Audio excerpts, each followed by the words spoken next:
हाँ, इस एपिसोड में हम आपके साथ चर्चा करना चाहेंगे फिजियोलॉजी ऑफ किडनी और उसके अंदर यूरिन फार्मेशन। तो इसमें आपको पिछले वीडियो में बताया गया था कि यूरिन फार्मेशन की 3 स्टेजेस होती हैं। पहला होता है प्रोसेस ऑफ ग्लोमेरुलर फिल्ट्रेशन और दूसरा स्टेज होता है ट्यूबुलर रीएब्जॉर्प्शन और तीसरी स्टेज होती है ट्यूबुलर सिक्रीशन।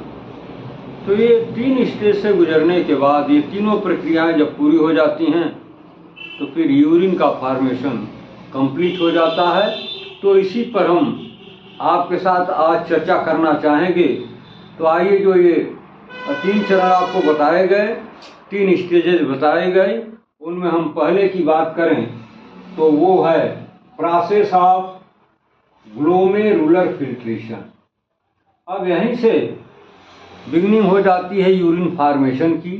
और वो कैसे होती है तो इसमें जो भी हम चर्चा करेंगे इसी से संबंधित करेंगे। देखिए इसमें होता क्या है कि when blood passes through the glomerular capillaries, जब ग्लोमेरुलर कैपिलरीज के अंदर ब्लड पास होता है तो फिर होता क्या है, the plasma is filter and the Bowman's into the Bowman's capsule. All the substances of plasma are filtered except the plasma proteins. The filtered fluid is called glomerular filtrate.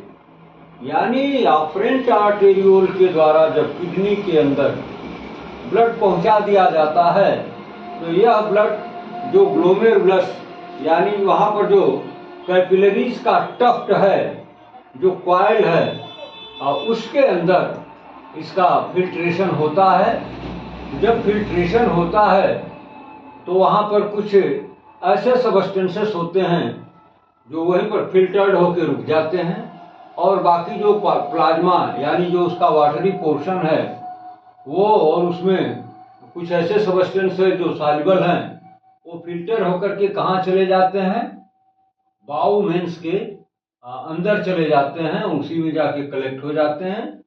तो इससे हम जो बाउमेंस में चला गया वो उसी को कहते हैं glomerular filtrate.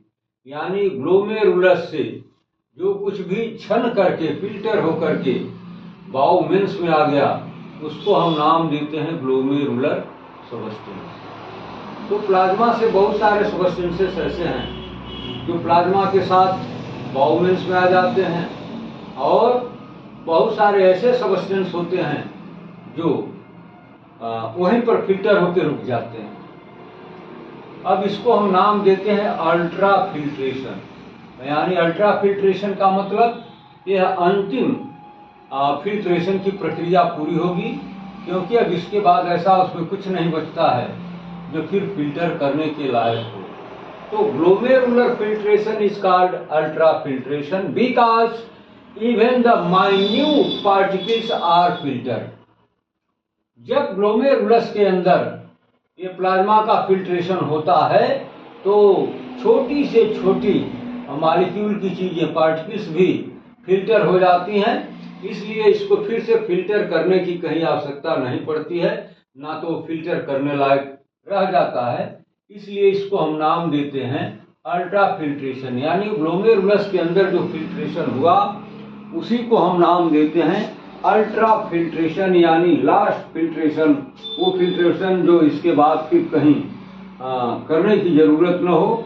But the plasma proteins are not filtered due to the larger size than the slit pores present in the endothelium of capillaries. जैसा कि कल वाले फिगर में, पिछली वीडियो वाले फिगर में आपने देखा है कि जो कैपिलरीज की दीवार है वो सिंगल लेयर ऑफ एंडोथेलियम की बनी हुई है और सेल्स का जो अरेंजमेंट है वो है बेसमेंट मेम्ब्रेन पर होता है, लेकिन 2 सेल्स के बीच में थोड़ा सा गैप है जिसको हम नाम देते हैं फिनिस्ट्रा। यानी एक तरह का वो कोर्स ही होता है लेकिन उसका नाम होता है फिनिस्ट्रा। तो फिनिस्ट्रा से ही ये सारे जो प्लाज्मा या प्लाज्मा के साथ जो सॉल्युबल सब्सटेंसेस पार होकर के बाउमेंस में आते हैं, छन करके आते हैं, तो जो छोटे मॉलिक्यूल्स की चीजें चली जाती हैं, सब्सटेंसेस जो छोटे छोटे हैं वो चले जाते हैं। लेकिन कुछ ऐसे सब्सटेंसेस होते हैं जिनका डायमीटर फिनिस्ट्रा के डायमीटर से बड़ा होता है, इसलिए वो प्लाज्मा के साथ बाउमेंस में नहीं पहुंच पाते हैं, बल्कि वहीं ग्लोमेरुलर कैपिलरीज के अंदर फिल्टर्ड छन करके वहीं रुक जाते हैं। Thus the glomerular filtrate contains all the substances present in the plasma except plasma proteins. अब स्थिति क्लियर हो गई कि जो भी ग्लोमेरुलस की कैपिलरी द्वारा फिल्ट्रेशन किया गया, तो जो प्लाज्मा के साथ मिले हुए जो सब्सटेंस हैं वो बाउमेंस में आ गए, जिनको हम ग्लोमेरुलर फिल्ट्रेट का नाम देते हैं।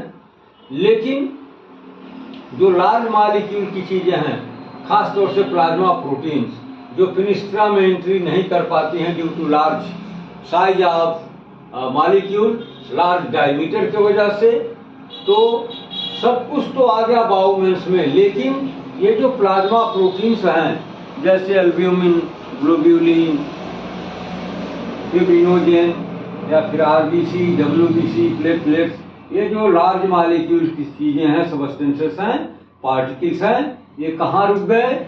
उसी टफ्ट में जो ग्लोमेरुलस की टफ्ट है, कैपिलरीज का जो टफ्ट है, ये लार्जर साइज या मॉलिक्यूल्स के जो सब्सटेंस हैं वो वहीं रुक गए। बाकी जो स्मॉलर मॉलिक्यूल्स के सब्सटेंसेस हैं वो प्लाज्मा के साथ कहाँ आ गए? बाउमेंस कैप्सूल में आ गए। जब बाउमेंस में आ गए तो इन्हीं का नाम रख दिया गया ग्लोमेरुलर फिल्ट्रेट।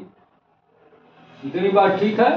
फिर अब आइए अगला पॉइंट है method of collection of glomerular filtrate. यानी ग्लोमेरुलर फिल्ट्रेट के कलेक्शन का मेथड क्या है, विधि विधान क्या है? तो glomerular filtrate is collected in Bowman's capsule, यानी अर्थात जो ग्लोमेरुलस से चीजें छन करके बाउमेंस में आ गई, वो वहीं पर कलेक्ट कर ली जाती हैं। अब इसके बाद क्या होता है कि ग्लोमेरुलर फिल्ट्रेशन रेट, ये फिल्ट्रेशन जो हुआ वो किस रेट से हुआ, किस दर से हुआ, तो इसको हम एब्रिविएशन में नाम देते हैं GFR या ग्लोमेरुलर फिल्ट्रेशन रेट। ये देखिए, it is defined as the total quantity of urine formation all the nephrons of both kidneys, यानी दोनों किडनी में टोटल जो यूरिन का फॉर्मेशन किया गया एक निश्चित समय के अंदर, इसी को हम कहते हैं ग्लोमेरुलर फिल्ट्रेशन रेट। वो किस दर से एक निश्चित समय में वो फिल्ट्रेशन किया गया, तो उसको बताया जाता है 1 to 5 ml पर मिनट और 180 लीटर्स पर डे। यानी 24 घंटे में 180 लीटर कह लीजिए या फिर 1 मिनट में 125 ml कह लीजिए। तो यही होता है ग्लोमेरुलर फिल्ट्रेशन रेट। यानी दोनों किडनी में टोटल कि जितना भी total quantity of urine formation in the all the nephrons of both kidney, दोनों किडनी के नेफ्रॉन्स के द्वारा टोटल अमाउंट ऑफ यूरिन, जितना यूरिन बना उसका टोटल अमाउंट एक निश्चित दिए गए समय के अंतर्गत किस रेट से उसका फिल्ट्रेशन होता है, यानी 1 मिनट में वो कितना फिल्ट्रेशन उसका होता है, इसी रेट को कहते हैं GFR ग्लोमेरुलर फिल्ट्रेशन रेट। ये कितना बताया जाता है? 1 to 5 ml पर मिनट, यानी 1 मिनट में 125 ml फिल्ट्रेशन होता है। या फिर इसको यदि आप विदिन 24 आवर्स जानना चाहते हैं तो गुणा भाग आप करेंगे तो अमाउंट आ जाएगा 180 लीटर्स विदिन 24 आवर्स। यानी 24 घंटे में दोनों किडनी मिल करके कितना यूरिन फॉर्मेशन करती हैं? 180 लीटर। और 1 मिनट में कितना करती हैं? 125 ml। अब आगे हम बढ़ते हैं प्रेशर डिटरमिनिंग फिल्ट्रेशन। ये जो ग्लोमेरुलर कैपिलरी स्टफ्ट के अंदर जो फिल्ट्रेशन होता है, यह यूं ही नहीं हो जाता है। इसमें कुछ प्रेशर होते हैं जो काम करते हैं और उन्हीं के इन्फ्लुएंस से ये फिल्ट्रेशन की प्रक्रिया होती है। तो प्रेशर डिटरमिनिंग फिल्ट्रेशन, वो कौन प्रेशर हैं, कौन कौन से वो प्रेशर हैं जो फिल्ट्रेशन की प्रक्रिया को कंप्लीट करने में मदद करते हैं या विरोध करते हैं, जो भी है वो आगे मिलेगा आपको। तो इसमें पहला पॉइंट बताया गया ग्लोमेरुलर कैपिलरी प्रेशर, दूसरा कोलाइडल और ऑस्मोटिक प्रेशर, और तीसरा है हाइड्रोस्टेटिक प्रेशर। ये तीन प्रेशर बताए गए जिनके वजह से ये फिल्ट्रेशन की प्रक्रिया पूरी होती है। अब ये तीनों प्रेशर होते कहाँ हैं? तो जैसा नाम वैसा काम,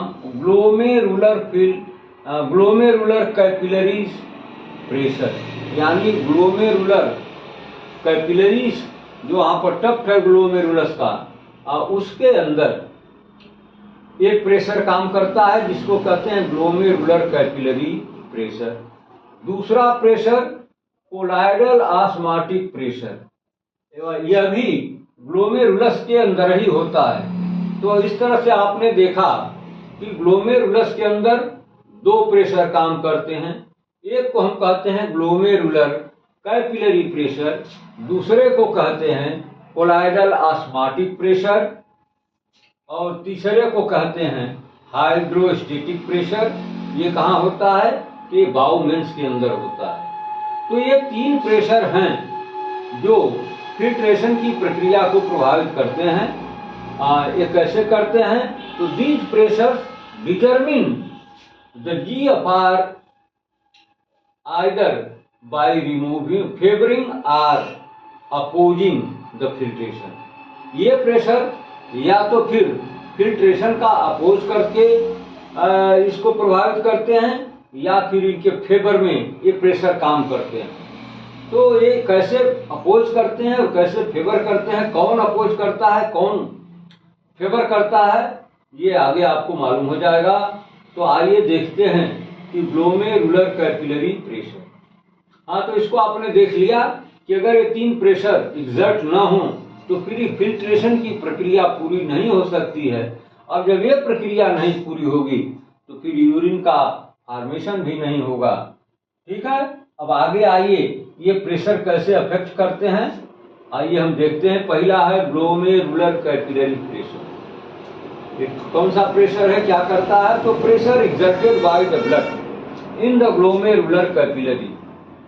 ये जो प्रेशर है ग्लोमेरुलर कैपिलरी प्रेशर, वह प्रेशर जो ग्लोमेरुलस के अंदर एक्सर्ट होता है, किसके द्वारा प्रोड्यूस किया जाता है?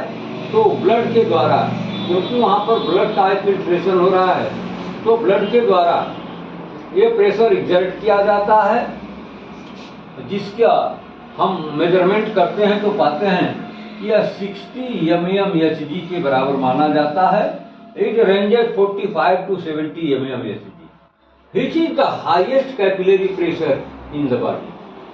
तो यह है पहला प्रेशर जिसको हम नाम देंगे ग्लोमेरुलर कैपिलरी प्रेशर। तो ये क्या है? तो ग्लोमेरुलस की जो टफ्ट है उसमें ब्लड जब एंट्री करता है, उसका फिल्ट्रेशन शुरू होता है, तो ये ब्लड के द्वारा इस तरह का प्रेशर एक्सर्ट किया जाता है, और ये जो प्रेशर होता है इसको हम लगभग 60 mmHg मानते हैं। इट रेंजेस 45 to 70 mmHg, यानी 45 से 70 mmHg तक भी यह हो सकता है। यह पूरे बॉडी में कैपिलरी प्रेशर में ये हाईएस्ट प्रेशर माना जाता है।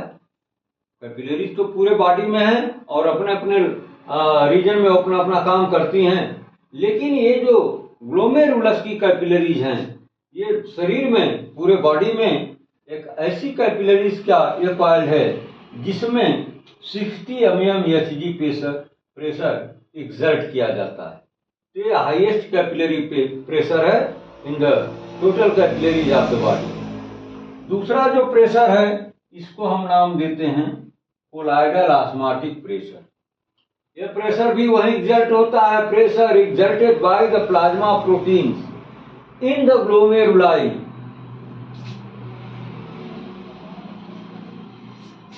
remaining in the glomerular capillaries about 25 mmHg which opposes the glomerular filtration। ये जो सेकेंड नंबर का प्रेशर बताया गया कोलाइडल या कोलाइडल ऑस्मोटिक प्रेशर, ये कहाँ पैदा होता है, कहाँ एग्जर्ट किया जाता है? तो यह भी वहीं एग्जर्ट होता है जहाँ पर ग्लोमेरुलर कैपिलरी प्रेशर एग्जर्ट होता है, यानी जो ग्लोमेरुलस का कैपिलरीज का डक्ट है उसी में यह भी एग्जर्ट होता है। फर्क क्या है कि ये जो ग्लोमेरुलर कैपिलरीज प्रेशर है वो ब्लड के द्वारा एग्जर्ट किया जाता है, और ये जो कोलाइडल ऑस्मोटिक प्रेशर है ये उन फैक्टर्स के द्वारा, उन सबस्टेंसेस के द्वारा एग्जर्ट किया जाता है जो लार्ज मॉलिक्यूल की लार्जर डायमीटर की वजह से फिनिस्ट्रा को क्रॉस नहीं कर पाए और ये वही फिल्टर होकर के कैपिलरीज में रुक गए, such as plasma protein, albumin, globulin, fibrinogen. ये जो हैं ये करते क्या हैं, कोलाइडल यानी ये एक दूसरे से चिपक करके थोड़ा और बड़े आकार में हो जाते हैं, और ये करते क्या हैं कि ऊपर से जो ब्लड का प्रेशर 55 mmHg का 60 mmHg का बताया गया, ये नीचे से उसका अपोज करते हैं और उसके लिए ये प्रेशर एग्जर्ट करते हैं। इसी प्रेशर को हम नाम देते हैं कोलाइडल ऑस्मोटिक प्रेशर। ये कितना माना जाता है, लगभग 25 mmHg। तो ये ग्लोमेरुलर फिल्ट्रेशन का अपोज करते हैं। और जो तीसरा प्रेशर है वो है हाइड्रोस्टिक प्रेशर, यानी द्रव का प्रेशर। ये कहाँ एग्जर्ट किया जाता है, exerted by the filtrate in Bowman's capsule. ये बाउमेंस कैप्सूल में जब ग्लोमेरुलर फिल्ट्रेट भर जाता है तो ये भी एक प्रेशर एग्जर्ट करता है, जिसको हम लगभग 15 mmHg मानते हैं। तो यह भी ऊपर से जो फिल्ट्रेशन होकर के प्रेशर आ रहा है उसका ये नीचे से विरोध करते हैं। तो ये तीसरा जो प्रेशर है ये बाउमेंस के अंदर जो उसमें फ्लूइड भरा हुआ है उसके द्वारा एग्जर्ट किया गया प्रेशर है, जिसको हम 15 mmHg के बराबर मानते हैं। तो इस तरह से यह भी ये ग्लोमेरुलर फिल्ट्रेशन का अपोज करने वाला प्रेशर है। तो आपने देखा कि ये जो तीन प्रेशर की चर्चा यहाँ पर की गई, पहला है ग्लोमेरुलर कैपिलरी प्रेशर। तो ये ग्लोमेरुलर फिल्ट्रेशन का ये सपोर्ट करता है, वो उसका फेवर करता है।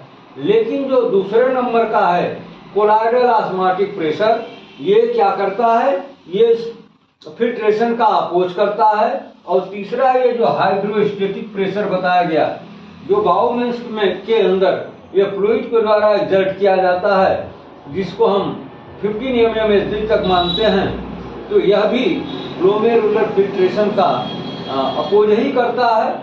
तो इस तरह से आपने देख लिया कि फिल्ट्रेशन के लिए ये जो तीन प्रेशर बताए गए हैं ये किसी न किसी रूप में उसको प्रभावित करने का काम करते हैं।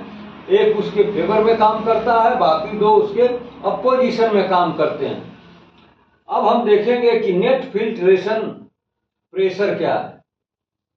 तो नेट फिल्ट्रेशन जानने के लिए आपको क्या करना पड़ेगा, glomerular capillaries pressure minus colloidal और osmotic pressure plus hydrostatic pressure. तो पहले प्लस वाले को हम जोड़ देंगे, फिर इसमें से घटा देंगे, तो क्या मिलेगा 60 minus 25 plus 15 is equal to 20 mmHg, या इट रेंजेस 15 to 20 mmHg। यानी ये जो 60 mmHg है ये रहा आपका ग्लोमेरुलर कैपिलरी प्रेशर। तो उसका अपोज किया ये कोलाइडल ऑस्मोटिक प्रेशर जो 25 mmHg माना गया। तो 60 माइनस 25 रिमेनिंग 35, और 35 प्रेशर का अपोज किया हाइड्रोस्टेटिक प्रेशर यानी 15 mmHg। तो 35 में से 15 घटा दीजिए तो बच गया 20 mmHg। यही होता है नेट फिल्ट्रेशन प्रेशर। और इसी प्रेशर पर ये ग्लोमेरुलर फिल्ट्रेशन होता है, यूरिन का फॉर्मेशन होता है, और यूरिन फॉर्मेशन की जो फर्स्ट प्रक्रिया होती है वो कंप्लीट हो गई, प्रोसेस ऑफ ग्लोमेरुलर फिल्ट्रेशन जिसको आप बोलते हैं। लेकिन इट रेंजेस 15 to 20 mmHg तक भी अगर है, अगर ये 15 है या 20 है तो तब भी इसको हम नॉर्मल ही मानते हैं।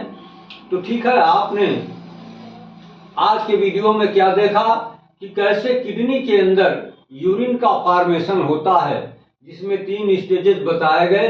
पहला है glomerular filtration, number 2 tubular reabsorption, number 3 tubular secretion.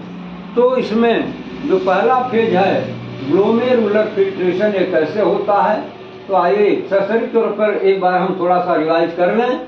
तो होता क्या है कि जब ब्लड अफरेंट आर्टेरियोल के द्वारा किडनी के अंदर जाता है तो कहाँ पहुँचता है, ये ग्लोमेरुलस जो कैपिलरीज का टफ्ट है उसी में पहुँचता है। और वहाँ पर होता क्या है कि ये प्लाज्मा का फिल्ट्रेशन होता है, और जो प्लाज्मा है वो और उसमें जो और छोटे मॉलिक्यूल्स की चीज़ें हैं वो छन करके बाउमेंस में चले जाते हैं। लेकिन कुछ उसमें लार्ज मॉलिक्यूल्स की चीज़ें जैसे स्पेशली प्लाज्मा प्रोटीन्स वगैरह, तो ये जो फिनिस्ट्रा है जिसके थ्रू ये ये लिक्विड वाला पोर्शन फिल्टर होकर के बाउमेंस में चला गया, तो ये जो प्लाज्मा प्रोटीन्स हैं इनका डायमीटर फिनिस्ट्रा के डायमीटर से लार्जर होता है, इसलिए वो एंट्री नहीं कर पाते हैं और वहीं कैपिलरीज के टफ्ट में ये रुक जाते हैं, वहीं फिल्टर्ड होकर रह जाते हैं। तो अब इसको हम नाम देते हैं, इस फिल्ट्रेशन को हम नाम देते हैं अल्ट्रा फिल्ट्रेशन, क्योंकि आखिरी फिल्ट्रेशन होता है, इसके बाद फिर इनका फिल्ट्रेशन संभव नहीं है। और अब ये मेथड कलेक्शन ग्लोमेरुलर फिल्ट्रेट, जो यहाँ पर फिल्ट्रेशन हुआ वो सारा कुछ कहाँ कलेक्ट किया गया, तो बाउमेंस कैप्सूल में कलेक्ट किया गया। जो वहाँ पर कलेक्ट किया गया मटेरियल है उसको हम नाम देते हैं ग्लोमेरुलर फिल्ट्रेट। अब ग्लोमेरुलर फिल्ट्रेशन रेट क्या है, किस रेट से फिल्ट्रेशन हुआ, तो ये भी आपको बता दिया गया कि ये होता क्या है। तो विदिन एक निश्चित टाइम में या पर मिनट दोनों किडनी के द्वारा कितना यूरिन का अमाउंट प्रिपेयर किया गया, फॉर्म किया गया, उसी को हम नाम देते हैं GFR, ग्लोमेरुलर फिल्ट्रेशन रेट, यानी किस रेट से इसका फिल्ट्रेशन हुआ एक निश्चित दिए गए टाइम में। तो हमने देखा कि 1 मिनट में ये जो GFR है वो 125 ml के रेट से ये फिल्ट्रेशन हुआ। अब इसी को अगर आप विदिन 24 आवर्स जानना चाहेंगे तो मल्टीप्लाई करके देख लीजिए, 180 लीटर्स विदिन 24 आवर्स मिलेगा आपको। अब ये फिल्ट्रेशन की जो क्रिया है, प्रक्रिया है, इसको कंप्लीट करने के लिए यहाँ पर 3 प्रेशर हैं जो या तो फेवर करके या तो इसका अपोज करके फिल्ट्रेशन का वो किसी न किसी रूप में फिल्ट्रेशन को प्रभावित करते हैं। तो जो इसमें पहला है वो है ग्लोमेरुलर कैपिलरी प्रेशर। यह प्रेशर कहाँ एग्जर्ट होता है, यह प्रेशर उसी टफ्ट के अंदर एग्जर्ट किया जाता है, किसके द्वारा, तो ब्लड के द्वारा किया जाता है। ये कितना माना जाता है, 60 mmHg प्रेशर के रेट पर ये जो है ब्लड यहाँ पर ये प्रेशर एग्जर्ट करता है। और बॉडी में कहीं भी कैपिलरी का जो आप प्रेशर देखेंगे तो ये उसमें हाईएस्ट माना जाएगा, हाईएस्ट मिलेगा। बाकी इस रेट पर कहीं भी कैपिलरीज के अंदर प्रेशर नहीं मिलता है, तो ये हाईएस्ट प्रेशर कैपिलरीज का माना जाता है। दूसरा जो कोलॉइडल ऑस्मोटिक प्रेशर है, इसका भी एग्जर्शन कहाँ होता है, वहीं टफ्ट के अंदर होता है, लेकिन ये ब्लड के द्वारा प्रेशर एग्जर्ट नहीं किया जाता है, बल्कि जो प्लाज्मा प्रोटीन्स वहाँ पर रुकी पड़ी हैं, जो फिल्टर नहीं हो पाई हैं, वो एग्जर्ट करती हैं और वो फिर इस प्रेशर का विरोध करती हैं, यानी फिल्ट्रेशन का विरोध करती हैं। इनकी हम सीवियरिटी मानते हैं 25 mmHg। तो ये जो 60 mmHg पर फिल्ट्रेशन की प्रक्रिया या ब्लड के द्वारा जो प्रेशर पैदा किया गया उसको ये डिक्रीज करने का काम करती हैं। तो 60 में से 25 mmHg ये नीचे से उसका अपोज करती हैं। तो आपने देखा कि ये ग्लोमेरुलर फिल्ट्रेशन का एक फेवरिट प्रेशर है, जिसको हम नाम देते हैं ग्लोमेरुलर कैपिलरी प्रेशर 60 mmHg। लेकिन जो उसका अपोज करने वाला प्रेशर है, जिसे हम कोलाइडल या ऑस्मोटिक प्रेशर का नाम देते हैं, जो 25 mmHg माना जाता है। अब तीसरा प्रेशर है हाइड्रोस्टेटिक प्रेशर। ये प्रेशर कहाँ है? जैसा कि हाइड्रो माने पानी, आप जानते हैं, तो पानी के द्वारा एक्सर्ट किया गया, जो फ्लूइड के द्वारा एक्सर्ट किया जाने वाला प्रेशर, ये प्रेशर कहाँ है? तो बाउमेंस कैप्सूल के अंदर उस फ्लूइड के द्वारा ये प्रेशर एक्सर्ट किया जाता है, जो लगभग 15 mmHg माना जाता है। यह भी फिल्ट्रेशन की प्रक्रिया का अपोज करता है। तो आपने देखा कि ये जो 3 प्रेशर हैं, उसमें एक प्रेशर जो ग्लोमेरुलर कैपिलरी प्रेशर है, ये फेवर करता है ग्लोमेरुलर फिल्ट्रेशन का, लेकिन ये कोलाइडल ऑस्मोटिक प्रेशर उसका अपोज करता है, हाइड्रोस्टेटिक प्रेशर अपोज करता है। इसलिए फिर हमें नेट फिल्ट्रेशन प्रेशर जानने के लिए हमें क्या करना होगा? तो जो ये दोनों अपोज कर रहे हैं, दोनों को इंक्लूड कर देंगे, तो इनकी क्षमता हो जाएगी 25 + 15, यानी 40 तक के पहुंच जाएंगे। और जो फिल्ट्रेशन का सपोर्ट करने वाला, फेवर करने वाला जो प्रेशर है वो है 60। तो 60 में से हम इतना माइनस करेंगे तो ये जो नेट फिल्ट्रेशन प्रेशर रेट निकल कर के आएगा वो होगा 20 mmHg। ये इट रेंजेस 15 to 20 mmHg। तो इस तरीके से हमने ये यूरिन फॉर्मेशन इन किडनी की जो 3 स्टेजेस बताई गई, कौन कौन? पहला है glomerular filtration, number 2 tubular reabsorption, number 3 tubular secretion. तो उसमें एक चरण पूरा हुआ। अब इसके बाद हम अगली वीडियो में फिर वही ट्यूबुलर रीअब्जॉर्प्शन के बारे में आपसे चर्चा करना चाहेंगे।